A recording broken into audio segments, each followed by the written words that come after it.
Picture din. Hindi ako marunong kumuha ng picture, sorry. Ryan, thank you, Ryan. Ako na po, ako na po. Thank you.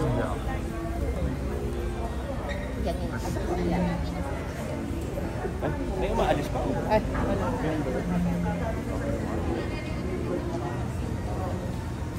Dito tayo. Pwede po sa akin. Hindi natuloy kanina eh.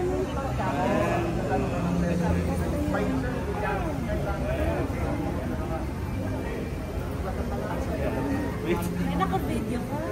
Sorry. Yeah, man. Ano lang, sa C5. Thank you. Thank you. Hanggang bukas. Sige kasama. Hanggang bukas. Andito na dito sa kanan. Meron pa tayo sa natin. Thank you po.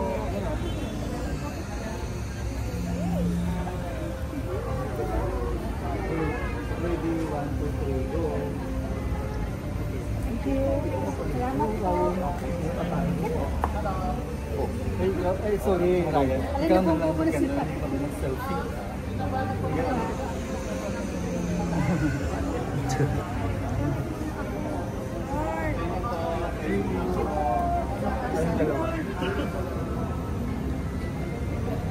Thank you, Ryan. Thank you po. Malapit lang. Doon ako na-post. Paikot ko ito kanina. Sige, yung pala.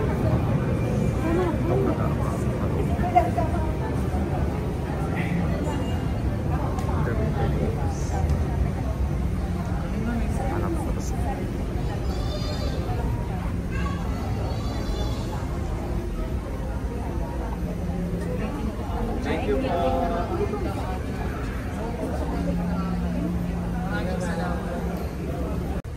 Miss Marita, nakatrabaho na po ba ninyo si Miss Nora Honor po?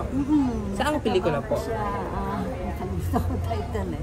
Pero nung nag-asawa ako, tumigil ako. Ang tagal, nagkaanak na ako. Tapos yung first na balik ko, ayun, pinuntahan ako ni Direk Mario O'Hara sa bahay. Tapos sabi niya, mag-guest ka naman sa movie ni Nora, as sister ni Nora. So, ayun, first movie ko after I got married and had children.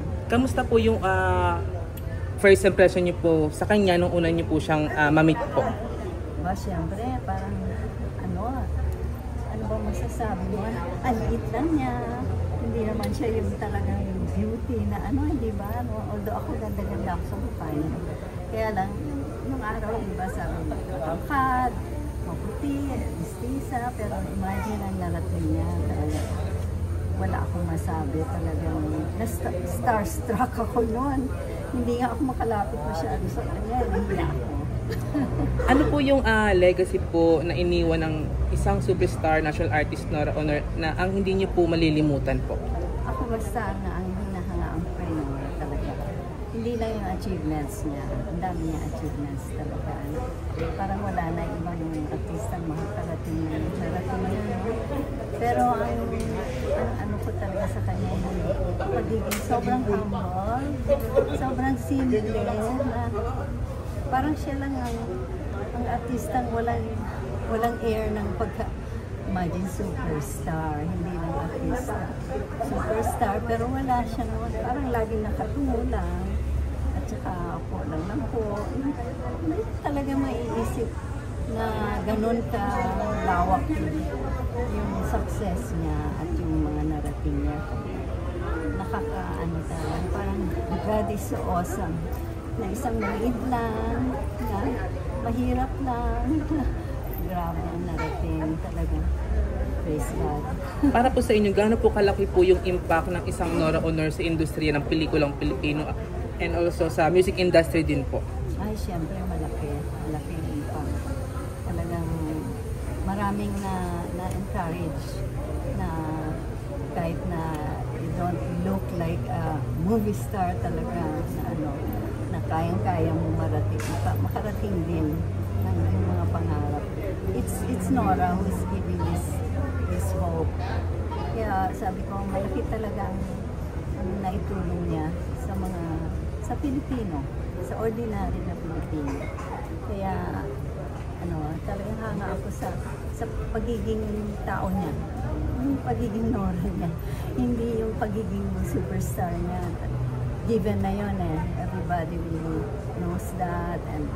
Pero yung pagiging very humble niya, very simple, yun ang parang wala akong nakita sa iba. What was your initial reaction when you found out that our superstar passed away? Ay, I was so shocked. Kasi nga, parang sabi ko, ano ba yan? Sunod-sunod, pero hindi ko na-expect.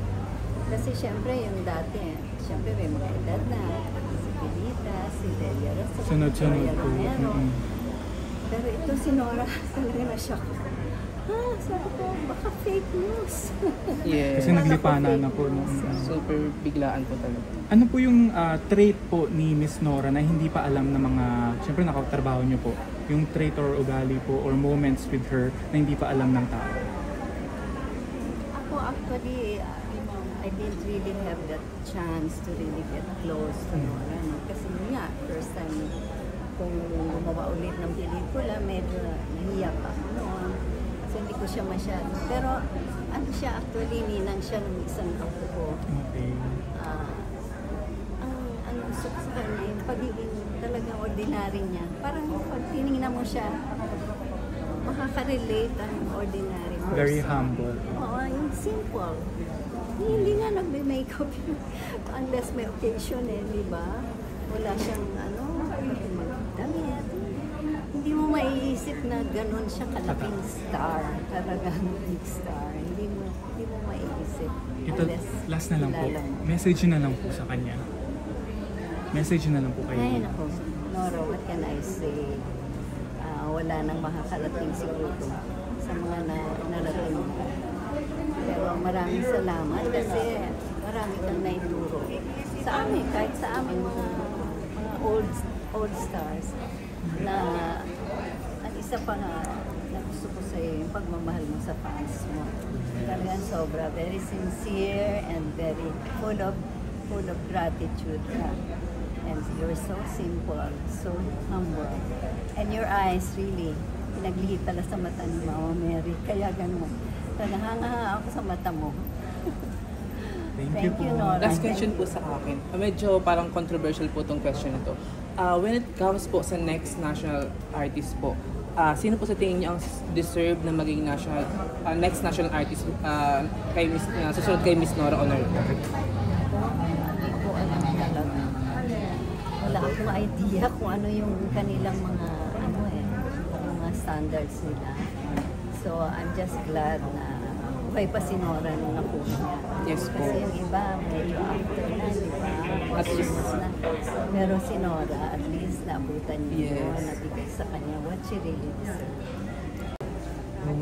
Kasi sunod-sunod Alam mo yun? Ang hirap tanggapin. Ang hirap tanggapin kasi sunod-sunod. As in, tapos malalaki, lahat malalaki. No? Reyna, mga Tapos kanina nga papalapit ako sa Coffin niya. Oo, sa coffin. Kinakabahan kayo.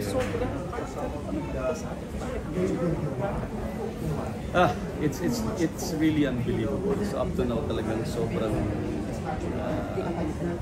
lahat. Tapos ngayon si Pope Francis na. So di ba parang ano pang nangyayari? Pero ano pong memorable niyo kay fondest memories, kaya po ba kayo? Nakatrabaho niyo po ba siya? Ganito nga yan mula pagkabata kasi syempre lumaki ko sa mga pelikula ni Ate Guy from Atsay po na Himala, Tatlong Walang Diyos, etc. Tapos family namin basta Sunday yan, Superstar, lagi naka-open yan. So hindi mo maikakaila na yung generation na yun influenced me. No?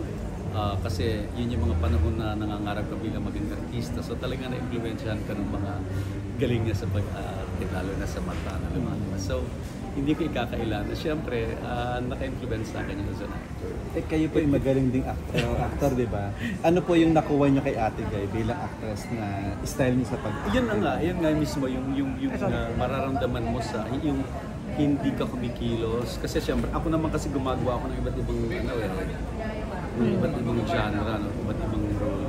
Alam mo yung kahit hindi ka kumikilos ang mukha mo, pero nararamdaman mo sa mata, yan talagang malaking bagay yan na i-contribute niya sa aking style of acting, and then lahat ng mga siguro sumunod na henerasyon.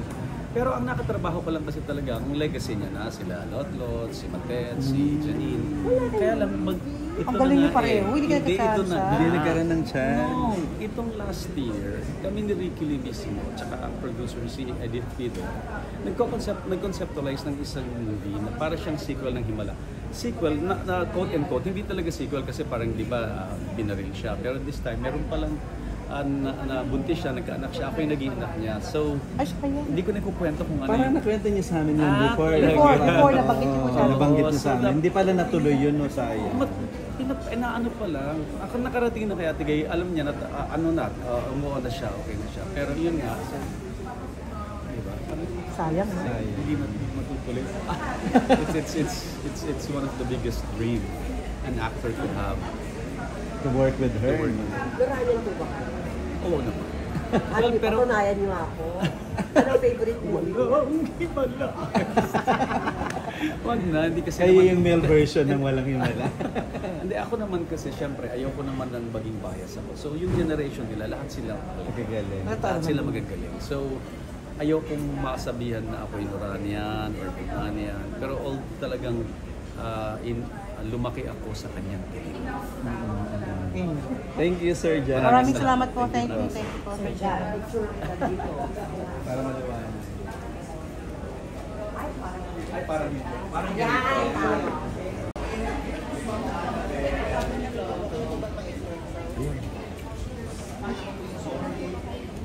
Para sa Anday.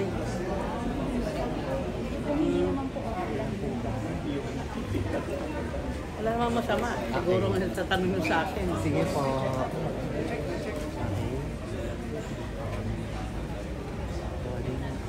Ma'am Annabelle, ano po yung pinaka-memorable na alaala niyo kay Ate Jai? Nung kasikatan niya, kasi tagahanga ko ni Nora, idol ko siya. So lagi kami magkasama sa kanya recording, sa bahay niya, doon kami sa kwarto niya kumakain ng lunch or dinner. Yun lang, yung kasikatan pa niya yun. Tapos bigla siyang nawala, hindi ko alam.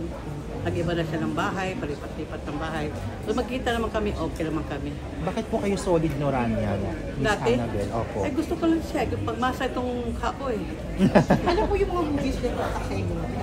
Yung sila ni Eddie Gutierrez, nakalimutan ko rin tag-tag. Bago lang si Nora Honor noon, si Eddie pa ang bida noon. Kasusan yata ang partner. Yun ang umpisa doon. Gusto ko siya kasi pagmasa talaga ang mukha ni Kuan ni Nora eh. Sa palagay po niyo, bakit siya naging superstar ng gusto niya? Malakas naman talaga siya ng araw eh. Maski ano yung endorse niya, mga pandesal, kung ano-ano, mga sabon, talagang click talaga siya. Yun. Yun lang masasabi ko. At siya yung pinakaunang kong customer sa alahas ko. Nabintahan ko siya ng alahas nung araw.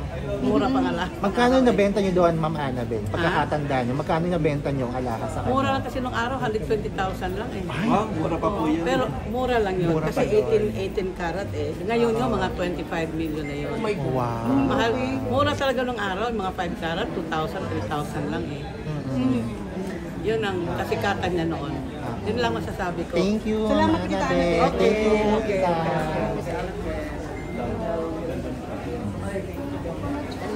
Ginagawa kita dati sa bahay.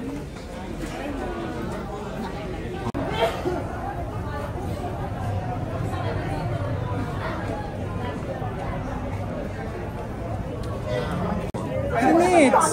Hindi ko nakita, di ba? Pasok na kayo. Silipin nyo na. Sabi.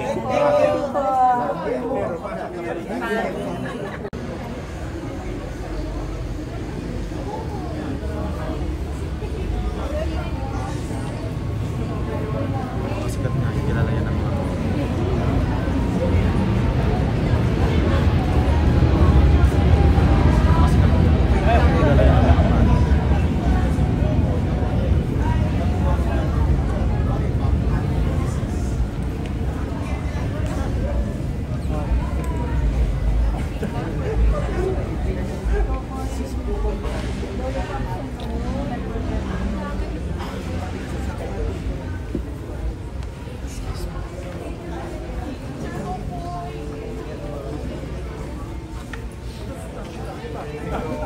ma'am,